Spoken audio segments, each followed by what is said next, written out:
माजिद निज़ामी साहब, क्या आप अग्री करेंगे कि पीपल्स पार्टी पॉइंट स्कोरिंग कर रही है और जिस तरह से हमाद साहब ने कहा है कि नून लीग भी डिलीवर नहीं कर पाई, अगर नून लीग डिलीवर नहीं कर पाई तो फिर सर ये जो हम देख रहे हैं कि इंतखाबात में जो जीत मिल रही है नून लीग को, फिर इसकी क्या वजूहात हो सकती हैं आज़ाद कश्मीर में?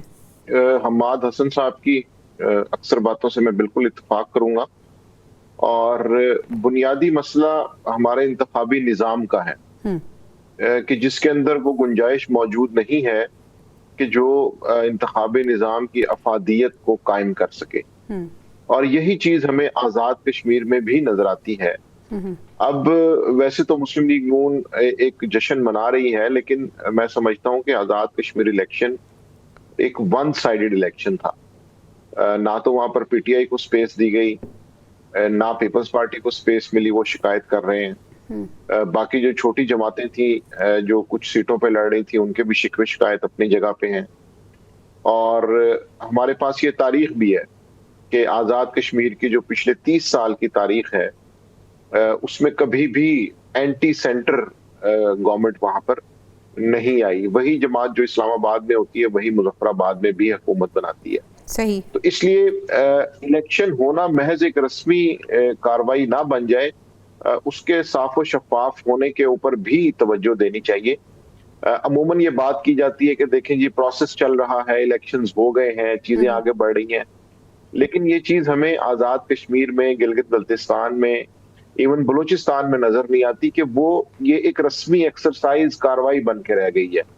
और मसला जू का तू रहता है। हमने जो लास्ट असेंबली आजाद कश्मीर की देखी है उसमें यही मामला था कि अगर 50-53 की असेंबली है तो 48 लोग एक तरफ हो गए, उन 48 में से 30 जो है वो मिनिस्टर बन गए।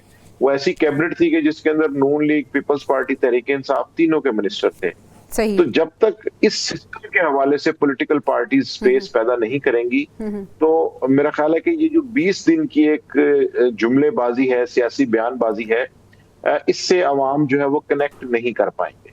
बिल्कुल भी उनका है और वो अफोर्ड भी नहीं कर सकते। तो दोनों सूरतों में उनको बड़े माजिद निज़ामी साहब, ये सूबों के हवाले से यकीनन मैं अगले सेगमेंट में डिटेल से बात करूंगी और आपका पॉइंट ऑफ व्यू भी लेना चाहूँगी। अभी मुझे ये भी बताएं कि क्या आपको ये जो गठजोड़ है, ये जो इत्तेहाद है, ये ख़तरे में नज़र आ रहा है? जिस तरह की ज़बान का इस्तेमाल किया जा रहा है, जिस तरह के इल्ज़ामात एक दूसरे पर लगाए जा रहे हैं, तो इत्तेहादी सियासत कहीं अपने नाजुक मोड़ पर तो नहीं खड़ी हुई?